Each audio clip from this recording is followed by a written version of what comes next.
வணக்கம். புதுயுகம் நேயர்களை அன்புடன் வரவேற்கிறோம்.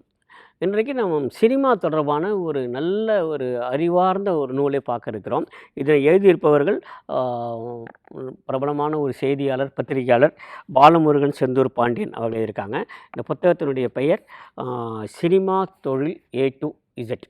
சினிமா தொழில் ஏ டு இசட்டுங்க தான் இந்த புத்தகம். இதில் எழுதியிருக்கவங்க பாலமுருகன் செந்தூர் பாண்டியன் அவர்கள். இவர்கள் ஒரு பிரபல நாளிதழில் பணியாற்றுகிற ஒரு பத்திரிகையாளர். அதனுடைய இந்த புத்தகத்தை படிக்கிற போதே தெரியும் அவர் எந்த அளவுக்கு தொழில்முறை சார்ந்த ஒரு ப்ரொஃபஷனல் ரைட்டர், ஒரு ப்ரொஃபஷனல் ஜேர்னலிஸ்ட்டுங்கிறது தெரியுது. ஒவ்வொரு பக்கத்துலேயும் ஒவ்வொரு விஷயத்தையும் அவர் தெளிவாக கொடுத்துருக்காங்க. இந்த புத்தகம் சினிமா தொழில் ஏ டு இசட். இதை கரிசல் மீடியா புக்ஸ் வெளியிட்டிருக்காங்க. இதுக்கு இன்னொரு பேர் நிக்கி புக்ஸுங்கிற பேர்லேயே அவங்க செயல்படுறாங்க. கன்னியாகுமரி மாவட்டத்திலிருந்து வருகிறது. அவங்க தான் இதோட பப்ளிஷர், பதிப்பகம் அவங்க தான். 2024 வெளிவந்த இந்த புத்தகம் 160 பக்கங்களை கொண்டிருக்கிறது. ரூ. 180. இதை பார்த்த உடனே தெரிஞ்சிடும் சினிமா தொழில் ஏ டு இசட் அப்படின்னா அது எதை பற்றியதாக இருக்கும் அப்படின்னு அந்த தலைப்பை பார்க்க போது உங்களுக்கு புரியுது. And unique handbook for successful cinema making அப்படின்னு போட்டிருக்காங்க. வெற்றிகரமாக சினிமாவை தயாரிப்பதற்கான ஒரு தனித்துவம் பெற்ற ஒரு கையேடு அப்படின்னு சொல்லணும். அதாவது இருக்கிறது அப்படின்னு தமிழில் சொல்லியிருக்கேன், சரிங்களா? Unique handbook for successful cinema making. அது உண்மையிலே அந்த மாதிரி இருக்கா அப்படின்னு பார்ப்போம். மிக நிச்சயமாக அப்படி தான் இருக்குது. ஒரு யூனிக்கான ஹேண்ட்புக் தான். இதில் மேலே கொடுக்க மாதிரி ஒரு தனித்துவம் பெற்ற கையேடு தான், அதுவும் சந்தேகமே இல்லை. என்ன சினிமா தொழில் பற்றிய பல்வேறு விவரங்களை உள்ளடக்கிய நிறைய புத்தகங்கள் வெளிவந்திருக்கு, நமக்கு தெரியும்.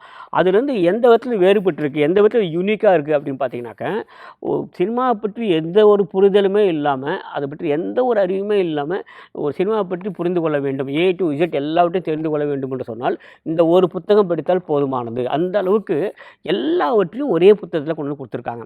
அது கதை எழுதுவதாகட்டும், திரைக்கதை அமைப்பதாக இருக்கட்டும், இயக்குவதாக இருக்கட்டும், ஒளிப்பதிவு சார்ந்த விஷயங்களாக இருக்கட்டும், அல்லது விநியோகம் தொடர்பாக, அதாவது டிஸ்ட்ரிபியூஷன் தொடர்பான விஷயங்களாக இருக்கட்டும், போஸ்ட் ப்ரொடக்ஷனில் என்னெல்லாம் பண்ணணும், அதுக்கப்புறம் டிஸ்ட்ரிபியூஷன் என்னெல்லாம் பண்ணணும், எல்லாத்தையும் விரிவாக இப்படி தான் பண்ணணும் அப்படின்னு சொல்லிக்கிட்டே போகிறாங்க.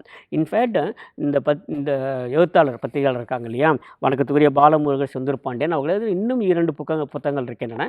மிகச்சிறந்த புத்தகங்கள் எல்லாமே திரைக்கதை அமைப்பை பற்றி தான். மிக முக்கியமாக மேல் சாதிக்காரன் என்ற ஒரு புத்தகம், வாய்ப்பு கிடைச்சா நம்ம பார்ப்போம். அந்த மேல் சாதிக்காரன் புத்தகம் முழுக்க 2 சிறுகதைகளை கொடுத்து அதை எப்படி திரைக்கதை வடிவில் அமைக்கிறது அப்படின்னு எழுதியிருப்பாங்க, சரிங்களா?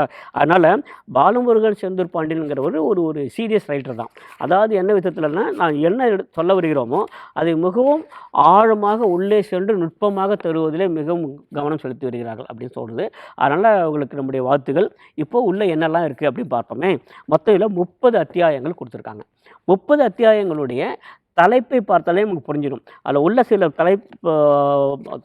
அத்தியாயங்கள்லாம் அவ்வளோ அருமையாக இருக்குது. படிக்கும்போது உண்மையிலேயே யாருக்கெல்லாம் சினிமா தொழில் பற்றி தெரிந்து கொள்ள வேண்டும் என்கிற ஆர்வம் இருக்கிறதோ அவர்களும் மிக நிச்சயமாக தவிர்க்க முடியாத ஒரு புத்தகம் இது அப்படின்னு சொல்லலாம். உள்ள என்னெல்லாம் இருக்குது? சினிமா ஒரு சிறப்பான தொழில், நல்ல சினிமா, தரமான சினிமா, வெற்றி சினிமா, இந்த 3க்கும் அவர் வேறுபடுத்தி காட்டுறாரு.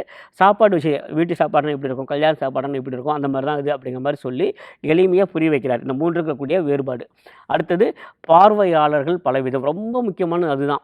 அவரே ஒருத்தர் சொல்கிறார் இந்த புத்தகத்தில், இது நல்லாவே இல்லைன்னு நினைக்கிறோம், ஒரு படம் நல்லா ஓடுது, ரொம்ப தரமான ஒரு படம் நினைக்கிறது பாவ மாட்டேங்குது. ஏன் அப்படின்னா, பார்வையாளர்கள் பல்வேறு விதமாக இருக்காங்க. ஆடியன்ஸ் இருக்காங்களே, சினிமா பார்க்க வரவங்க, அவங்க வந்து பல விதத்தை சேர்ந்தவங்க, பலவித பார்வையாளர்கள். அதனால் நம்ம யாருக்கு பிடித்ததாக இருக்கிறதோ, அந்த பிடித்தவர்கள் யாரோ அவர்கள் அதிக எண்ணிக்கையில் இருக்கிற போது படம் வெற்றி அடைகிறது அப்படின்னு சொல்ல வர்றாங்க. ஒரு அரித்மெட்டிக் கால்குலேஷன் மாதிரி தான் தோணுது. ஆனால் அது பிளக்கக்கூடிய அந்த சூட்சம் மிக நன்றாக சொல்லப்பட்டிருக்கிறது. அப்புறம் புலியை பார்த்து சூடு போட்டுக்கொள்ளும் பூனைகள், அது உங்களுக்கு தெரிஞ்சிருக்கும். எல்லாரையும் பார்த்து நானும் சினிமா தயாரிக்கணும் அப்போ வந்துடுறாங்க, எல்லாரையும் பார்த்து நானும் இயக்குனர் ஆகணும் வந்துடுறாங்க அப்படிங்கிற மாதிரி சொல்ல வராங்க.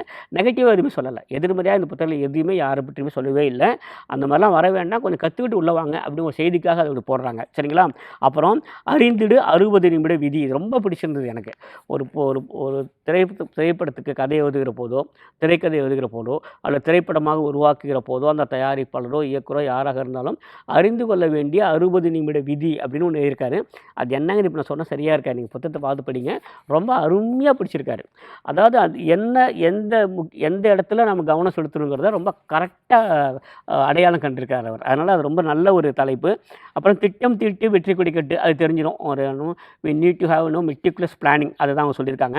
அப்புறம் கதை தேர்வில் கவனம் கொள், எல்லாருக்கும் தெரிஞ்சது தான். திரைக்கதை உருவாக்கு, இங்கேருந்து தான் இதனுடைய மெயின் ஏரியாவை ஆரம்பிக்குதுன்னு தோணுது. என்ன திரு பாலமுருகன் சந்திரபாண்டியன் அவர்களுடைய அந்த ஸ்ட்ரென்த்தே எங்கே இருக்குன்னா அந்த திரைக்கதை உருவாக்கத்தில் தான் அப்படின்னு தோணுது. ஏன்னா அவருடைய 3 புத்தகங்களுமே அதே தான் அடிப்படையாக வைத்திருக்கிறது. அதனால் இந்த இடத்துலேருந்து அவர் ஆரம்பிக்கிறார். ரொம்ப அருமையாக பண்ணியிருக்காரு. அதை திரைக்கதை உருவாக்கு, திரைக்கதையை சோதனைக்கு உட்படுத்து, அதில் அவர் நல்லா சொல்லியிருப்பார். நீங்கள் ஒரு 100 பேர்கிட்ட கொடுங்க, அதை 10 பேராக பிரிங்க, அவங்க என்னெல்லாம் சொல்கிறாங்க, அவங்களுடைய சஜஷன்ஸ்லாம் எடுத்துக்கோங்க, அந்த மாதிரி விஷயங்கள்லாம் சொல்கிறாங்க. இனிமேல் எல்லாருக்கும் புரியக்கூடிய பின்பற்றக்கூடிய வழிமுறைகளை சொல்கிறாங்க. அப்புறம் பட்ஜெட் தயார் செய், எனக்கு ரொம்ப பிடித்த ஒரு அத்தியாயம் இதுதான். ஒரு பட்ஜெட் எப்படி போடணும், ஒரு சினிமா தயாரிப்பதற்கு நம்ம ஒரு கதையை எழுதுகிறோம், திரைக்கதை எழுதுகிறோம், அப்புறம் ஒரு சினிமாவை கொண்டு வரணும்னா அதுக்கு எவ்வளோ செலவாகும், அதுக்கான பட்ஜெட்டை எப்படி தயார் செய்யணும், இவரே போட்டிருக்காரு, எல்லாமே போட்டிருக்காரு. ஒவ்வொன்றுக்கும் எவ்வளோ செலவாகும், ஒரு பட்ஜெட் எப்படி பண்ணணும் அப்படிங்கிறதெல்லாம். அப்புறம் தயாரிப்பாளர் திறனறி, தயாரிப்பாளர்லாம் அந்த படத்தை எடுத்து முடிக்க முடியுமா முதல்ல பார்த்துக்குங்க. அப்புறம் திட்டமிட்டு படமாக்கு, இது எல்லாரும் சொல்லக்கூடியது தான். அப்புறம் பட்ஜெட் மதிப்பீட்டில் கவனம் செய். அப்புறம் வெற்றி தோல்விக்கு யார் காரணம், தொழிலை அறிந்த பின் முதலீடு செய். சரிங்களா? நல்ல திரைக்கதையும் தோற்கலாம், காட்சிப்படுத்துதலில் கவனம் தேவை. நான் சொல்கிற இந்த அத்தியாயத்திலிருந்து அதில் என்ன இருக்கும் உங்களால் புரிஞ்சுக்க முடியும். அதனால் உள்ளே நான் போகலை. காட்சிப்படுத்துதலில் கவனம் தேவை, ஒவ்வொரு காட்சிக்கும் திட்டமிடு. முன்னே என்ன சொன்னாங்க அப்படின்னா, முதல்ல ஒரு படம் எடுக்கிறதுக்கு வேண்டிய திட்டமெல்லாம் சரியாக பண்ணுங்கன்னு சொன்னாங்க. இப்போ ஷூட்டிங் பற்றி சொல்கிறாங்க. சரியா? அந்த இடத்துக்கு போனதுக்கப்புறம், அங்கே படப்பிடிப்புக்காக அங்கே போனதுக்கப்புறம் என்ன பண்ணோம், ஒவ்வொரு காட்சிக்கும் திட்டமிடு, திட்டமிட்ட ஒளிப்பதிவே திருப்தி தரும் அப்படிங்கிறாங்க. அப்புறம் பின் தயாரிப்பு பணிகள், இது ரொம்ப நல்லா இருக்குது. போஸ்ட் ப்ரொடக்ஷன் ஒர்க் என்னெல்லாம் இருக்குது அப்படிங்கிறத பற்றி எழுதியிருக்காங்க. அப்புறம் டப்பிங் எனும் உணர்வுமிக்க ஒத்திசைவு நடனம். அநேகமாக டப்பிங் பற்றி இந்த அளவுக்கு யாரும் தெளிவாக ஆழமாக எழுதியிருந்தாலும் தெரியல, இதில் ரொம்ப அருமையாக கொடுக்கப்பட்டிருக்கு. அப்புறம் மீண்டும் சரிபார், மீண்டும் சரி செய், மீண்டும் ஒரு முறை பார்த்துட்டு என்ன சரி பண்ணலாம் என்ன வேண்டாம் அப்படின்னு பார்க்குறது. இதெல்லாம் எடிட்டர் ஒர்க்கு, அதெல்லாம் அந்த எடிட்டிங் ஒர்க்கு பற்றி நல்லா பண்ணியிருக்காங்க. இசை கோர்த்து வடிவாக்கு அப்படிங்கிறாங்க. அது என்ன உங்களுக்கு தெரியும், பிஜிஎம், ரீரெக்கார்டிங் எல்லாமே. சரிங்களா? அப்புறம் நிறைவு கட்ட செயல்பாடுகள், இயக்குனரின் தலைமை பண்பு. இப்போ தான் இயக்குனரை பற்றியா சொல்கிறார், இயக்குனருக்கு என்ன மாதிரி பண்புகள்லாம் வேணும் அப்படின்னு சொல்லிட்டு. இயக்குனர் என்னும் படைப்பாளி, இயக்குனரின் மனநிலை மேலாண்மை, வெற்றி சினிமா உருவாக்க சில வழிமுறைகள், நிறைவுரை முடிச்சிட்டாரு. அதுக்கப்புறம் 30வது அத்தியாயத்தில் இது உண்மை கதையல்ல அப்படின்னு சொல்லிட்டு ஒரு திரைக்கதை வடிவம் கொடுக்குறாரு. இப்படி தான் இது கொண்டு போகிறாங்க. இந்த புத்தகத்தில் 2 சிறப்பம்சங்கள் இருக்குது. ஒன்று என்னென்னா, இந்த புத்தகத்துக்கு அனுந்தை வழங்கக்கூடிய எழுத்தாளர் நிர்மல் அவர்கள் ரொம்ப அருமையாக இந்த புத்தகத்தை பற்றிய ஒரு ஒரு ஒரு ஒரு ஓவரால் வியூ நமக்கு இதுதான் அப்படின்னு சொல்லிட்டு எடுத்து கொடுக்குறாங்க. அது ரொம்ப நல்லா அமைஞ்சிருக்கு. அப்புறம் 2வது, இந்த பத்திரிகையாளருடைய தன்னுடைய சொந்த அனுபவங்களை ஒரு ஒரு புத்தகத்தில் கொண்டு வருகிற போது எந்த இடத்துல சொந்த அனுபவத்தை கொடுக்கலாம், எங்கே பொதுவான விஷயங்கள் சொல்லலாம் அப்படிங்கிறதுல ஒரு நல்ல தெளிவு இருக்கிறது. அதனால் நம்ம இதை பாராட்டி ஆகணும்.